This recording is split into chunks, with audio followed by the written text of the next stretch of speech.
Bismillahirrahmanirrahim. Assalamualaikum warahmatullahi wabarakatuh, tuan-tuan dan puan-puan.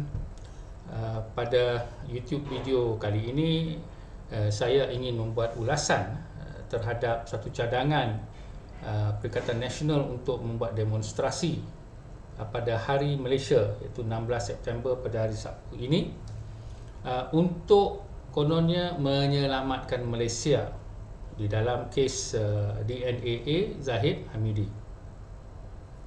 Jadi di sini kita lihat bahawa Perikatan Nasional kononnya mempunyai semangat demokrasi, dan bukan saja semangat demokrasi, semangat untuk menyelamatkan Malaysia. Setelah mereka melemparkan macam-macam perkara terhadap orang-orang bukan Melayu di Malaysia dengan tuduhan bahawa orang bukan Melayu ini mudah rasuah, ataupun orang bukan Melayu ini atau bukan Islam ini sebagai binatang, ataupun mengatakan bahawa Malaysia adalah negara lebih untuk orang Melayu, bukan untuk orang atau dari kaum lain, seperti yang disebutkan oleh Tun Dr. Mahathir yang berdiri di atas pentas mereka sekarang ini. Jadi saya nak buat ulasan ringkas sahaja tentang apa yang saya sebutkan, adakah ini semangat demokrasi ataupun hanya satu hipokrasi. Baik, apakah latar belakang isu ini atau belakangnya adalah tentang bagaimana Zahid Hamidi, yang mana kes beliau, satu kes telah pun didapati tidak bersalah, dan satu lagi kes akal budi ini setelah lama tiba-tiba diberikan DNAA. Jadi maknanya DNAA ini maknanya bukanlah dia tak bersalah, tetapi dia diberi discharge dan boleh didakwa atas tuduhan yang sama jika ada penyiasatan yang lain. Jadi di dalam satu penjelasan pejabat Attorney General dan juga Attorney General yang baru ini telah menyatakan bahawa mereka menerima representasi daripada peguam Zahid Hamidi, dan mereka mengambil kira apa yang disebut dan juga mengambil keputusan bahawa ia adalah sesuatu yang memerlukan nyiasatan yang lebih, maka mereka pun memberikan DNAA. Mereka tidak mengatakan bahawa Zahid langsung tidak bersalah ataupun membuat withdraw ataupun menarik balik tuduhan tersebut, tetapi ia adalah DNAA. Jadi heboh oleh satu parti politik yang kecil dan juga Perikatan Nasional sebagai parti politik yang besar di dalam parlimen mengatakan bahawa ini adalah suatu yang menunjukkan kegagalan kerajaan perpaduan. Seolah-olahnya kerajaan perpaduan di bawah pimpinan Datuk Seri Anwar Ibrahim mungkinlah mempunyai tangan gaib ke dan sebagainya dalam keputusan sedemikian. Jadi di sini kita lihat bahawa keputusan untuk tidak mendapati Muhyiddin bersalah dalam satu tuduhan, baru satu, tidak pula dikatakan apa-apa terhadap sistem mahkamah dan juga kerajaan perpaduan. Dan saya hendak membuat ulasan tentang hubungan Perikatan Nasional, terutama PAS dan Parti Bersatu ni dengan Zahid Hamidi sendiri. Jadi kalau kita lihat sebelum pilihan raya 2018, iaitu pilihan raya umum yang ke-14, bagaimana tiba-tiba kita lihat sebelum itu gambar Najib Tun Razak dan Hadi Awang, dan juga pertemuan orang-orang UMNO dengan kumpulan daripada parti PAS cukup nampak seperti akrab. Dan tuk-tuk bila pilihan raya kita nampak PAS yang selalunya tak ada duit, sebab saya tahu saya dulu ahli PAS, tiba-tiba boleh bertanding banyak kerusi. Dan ada tuduhan-tuduhan yang mengatakan daripada Sarawak Report bahawa ada rasuah berlaku di situ. Jadi tuan-tuan boleh baca sendirilah apa yang berlaku atas tuduhan 90 juta ringgit itu, bagaimana kesnya dijalankan dan apa keputusan akhir sekali, di mana ada seorang ulama tu nak kena bayar. Di sini kita lihat bahawa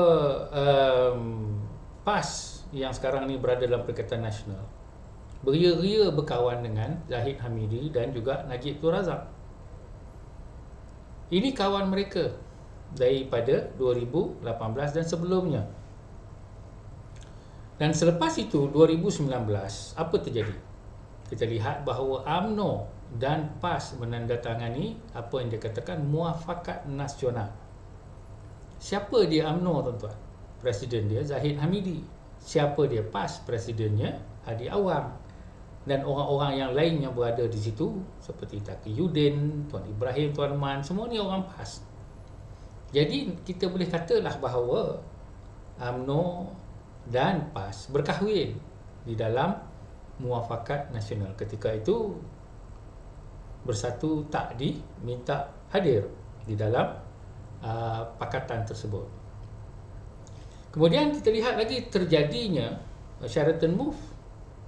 Apa jadi di Sheraton Move? Pakatan Harapan telah jatuh dan parti mana yang menjadi kerajaan? Parti PAS, Parti Bersatu dan juga parti UMNO. Jangan kita lupa. Jadi di sini kita lihat kerjasama yang erat. Dan sudah tentulah tak boleh kita kerjasama dengan UMNO kalau presiden dia tak setuju. Di sini kita lihat bagaimana hipokrisi Perikatan Nasional di dalam memperjuangkan apa yang mereka kata satu keadaan yang tidak adil di dalam Malaysia. Dan di dalam kes Zahid Hamidi tanpa mereka mengemukakan apa-apa bukti yang nyata. Dan kita juga lihat apabila kemenangan itu tidak tentu di dalam pilihan raya ke-15. Pada pagi itu Hadi Awang dan Muhyiddin sendiri telah mengatakan bahawa mereka telah dapat persetujuan daripada UMNO dan GPS dan GRS untuk membentuk kerajaan. Dan apabila mereka menghadap Yang di-Pertuan Agong minta Perikatan Nasional bergabung dengan Pakatan Harapan untuk menjadi kerajaan perpaduan. Siapa yang menolak, tuan-tuan? Yang menolak adalah Perikatan Nasional. Dan Perikatan Nasional nak jadi kerajaan dengan bantuan siapa kalau bukan dengan bantuan UMNO? Jadi di sini kita lihat jelas hipokrisinya. Masa tu semuanya okey, sehingga kan ada juga ulama daripada PAS yang mengatakan bahawa rasuah tu tak semestinya dia haram, ada keadaan dia halal. Dan kita lihat juga kenyataan dia bahawa rasuah tu tak termasuk dalam RUU 355, iaitu nak potong tangan sana, nak potong tangan sini, sebab dia bukan mencuri. Walaupun Tun Dr. Mahathir berkempen pada pilihan raya 14 bahawa Najib tu curi wang, dia adalah pencuri. Jadi di sini kita lihat bahawa keadaan hipokrasi ini berlaku. Dan kalau kita faham juga semasa pemerintahan Perikatan Nasional di bawah Muhyiddin, maka kita tengok ada juga kes-kes mahkamah yang kita boleh persoalkan, tetapi tidak didemonstrasikan oleh orang-orang Perikatan Nasional, terutama Parti Islam se-Malaysia yang sibuk mengutarakan contoh-contoh Nabi, contoh-contoh sahabat, contoh-contoh empayar Islam, keadilan sana, keadilan sini, tetapi mereka sendiri senyap dalam perkiraan dan dosa-dosa mereka sendiri dalam politik yang mereka capkan sebagai Islam.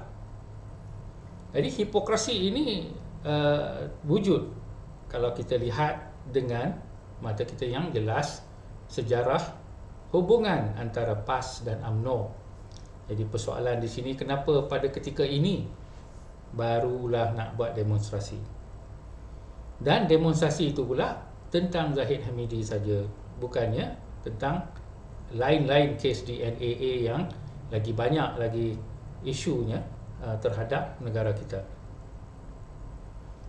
Dan kita juga boleh mempersoalkan kenapa Perikatan Nasional memilih Hari Malaysia Perikatan Nasional memang apabila berkempen bahawa Malaysia ini dimiliki oleh satu kaum saja, yang mana satu agama saja yang penting, yang lain itu tak penting. Sama juga apa yang disebut oleh Tun Dr. Mahathir bahawa Malaysia bukan negara yang multicultural, dia kata. Walhal kita ada Sabah, kita ada Sarawak, kita nak campak kat mana saya pun tak tahu. Di sini kita lihat bahawa Perikatan Nasional memperjuangkan pilihan raya kesemuanya di atas dasar kekuatan satu kaum sahaja, bukan kekuatan pelbagai kaum. Kalau ada pun pelbagai kaum seperti gerakan tu, dia seperti orang-orang bawah sajalah. Dia kena ngikut aja, dia tak boleh nak soal banyak-banyak. Jadi ini bukan prinsip demokrasi, tuan-tuan. Demokrasi, kita mempunyai representasi yang sama rata. Walaupun agihan sumber-sumber negara boleh kepada yang mana yang kaum ataupun masyarakat yang lebih tidak berupaya untuk menampung diri sendiri. Jadi di sini kita faham yang miskin tu kita kena bantu semua sekali. Di sini kita lihat bahawa tujuan untuk mengadakan demonstrasi ini, yang pertama lebih kepada mencemar Hari Malaysia, iaitu hari yang sepatutnya kita merayakan terhadap kepelbagaian masyarakat kita dan menerima Sabah dan Sarawak sebagai kawan bersama tanah Melayu. Maka ini telah dicemar dengan satu demonstrasi yang jelas memperjuangkan hipokrasi dan bukan yang memperjuangkan apa yang dikatakan hendak menyelamat Malaysia. Jadi kita kena tengok sejarah sendiri dengan mata terbuka supaya kita dapat buat pilihan apakah niat parti politik, sama ada untuk menyelamatkan Malaysia ataupun merosakkan Malaysia untuk keuntungan seseorang ataupun sekumpulan parti politik meraih ataupun mengambil harta di dalam negara demi menggunakan kaum dan juga menunggang agama di dalam proses tersebut. Dengan itu, saya akhiri ulasan saya. Assalamualaikum warahmatullahi wabarakatuh.